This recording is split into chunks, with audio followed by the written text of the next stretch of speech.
안녕하세요. 오늘 저희가 함께 살펴볼 자료는요, 이른바 올드스쿨 고시형 공부법에 대한 질문과 답변 모음입니다. 자료를 보니까 질문들이 정말 흥미롭더라고요. 그래서 오늘은 마치 여러분이 직접 질문하시고 저희가 답을 찾아보는 것처럼 Q&A 시뮬레이션 형식으로 한번 진행해 보려고 합니다. 이 공부법, 대체 왜 아직도 이야기되는 걸까요? 네, 반갑습니다. 이게 뭐랄까, 단순히 정보를 빨리 머리에 넣는 그런 방법은 아니죠. 좀 더 깊이 있는 이해, 그리고 그걸 진짜 내 걸로 만드는 내재화, 나아가서 실제 문제에 적용하는 거, 여기에 초점을 맞추고 있어요.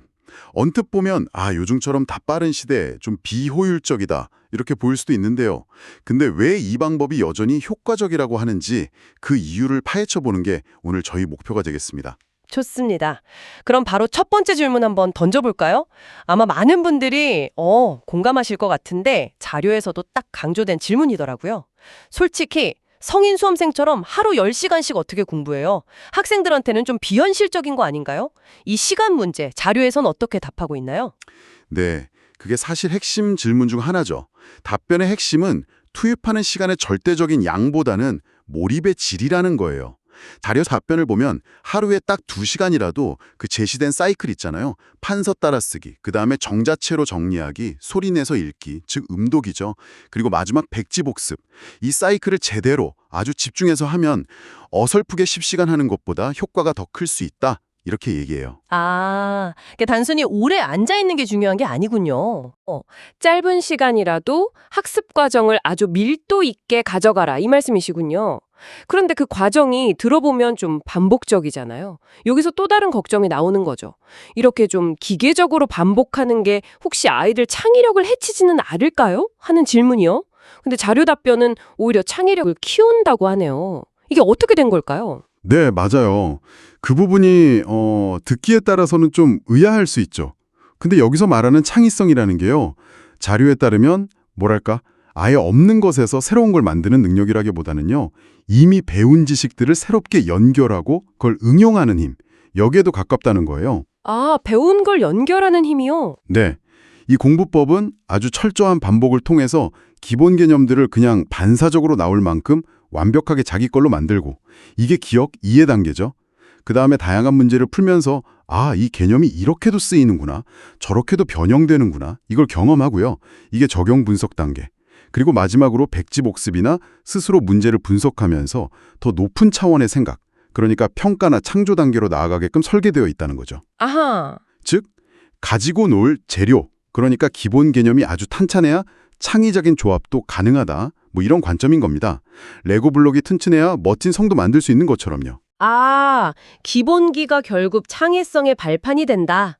그런 말씀이시네요. 근데 또 이런 생각도 들어요. 요즘 AI가 요약도 다 해주고 정보 얻기가 너무 쉬워졌잖아요. 자료에도 비슷한 질문이 있었어요. 왜 굳이 이렇게 힘든 어떻게 보면 구식 방법을 써야 하나요? AI 시대인데 이게 여전히 의미가 있을까요? AI의 요약 능력 정말 강력하죠. 빠르고요. 하지만 그게 내 머릿속의 깊은 이해와는 다르다는 점을 자료는 분명히 하고 있습니다. 정보를 그냥 인식하는 거랑 그 정보를 내 것으로 완전히 소화해서 필요할 때 딱 꺼내 쓰는 건 전혀 다른 차원이라는 거죠. 인식과 활용은 다르다. 네, 핵심은 이거예요. AI가 내 대신 백지의 개념도를 그려주진 않는다.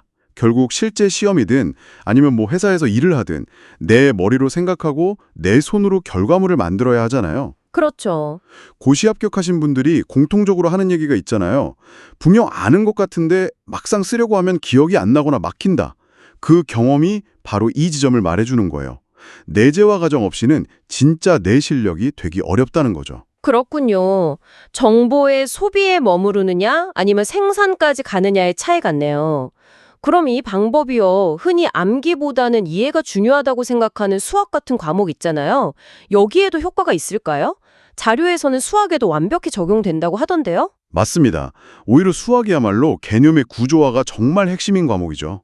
정의, 공식, 그래프 모양, 대표적인 예제들, 이런 기본적인 요소들을 얼마나 체계적으로 연결해서 머릿속에 지도를 그리느냐, 이게 관건이거든요. 수학 개념 지도요? 네, 자료에 따르면 백지복습으로 이 개념 구조를 계속 스스로 재현하는 훈련을 하면요. 문제를 딱 봤을 때, 아, 이건 그 개념을 이렇게 비튼 거구나 하고 문제의 본질을 빠르게 파악하는 능력이 길러진대요. 오, 문제 파악 능력이요? 네. 그게 결국 문제풀이 속도나 정확성 향상으로 이어진다는 거죠. 그러니까 여기서의 반복은 그냥 기계적인 암기가 아니에요.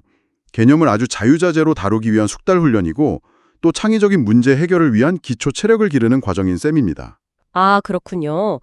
들어보니까 이 올드스쿨 방식이라는 게 단순히 지식을 막 꾸역꾸역 집어넣는 게 아니었네요. 깊이 이해하고 진짜 내 것으로 만들어서 어떤 문제가 나와도 해결할 수 있는 진짜 실력을 기르는 아주 체계적인 방법론 같아요. 뭔가 빠르고 편리한 것만 찾는 요즘 시대에 오히려 제대로 아는 힘을 길러준다는 점에서 여전히, 아니 어쩌면 더 중요해지는 것 아닌가 싶습니다. 네, 맞아요. 오늘 이야기를 마무리하면서 이런 질문을 한번 던져보고 싶어요, 여러분께. 여러분은 외부에서 주어진 정보를 그냥 쉽게 받아들이는 지식 소비자로 남고 싶으신가요? 아니면 스스로 기억 속에서 지식을 꺼내고 연결하면서 새로운 가치를 만들어내는 지식 생산자가 되고 싶으신가요? AI가 많은 걸 대신해 줄 수 있는 시대지만 그리고 스스로 생각하고 문제를 해결하는 능력, 즉 내 머릿속의 개념 지도를 스스로 그리고 활용하는 그 능력은 누구도 대신해 줄 수 없거든요. 어쩌면 이 공부법이 던지는 질문은 우리가 앞으로 어떤 능력을 더 갈고 닦아야 할지에 대한 아주 근본적인 질문일지도 모르겠습니다. 한번 여러분 스스로의 학습 방식을 돌아보는 계기가 되셨기를 바랍니다.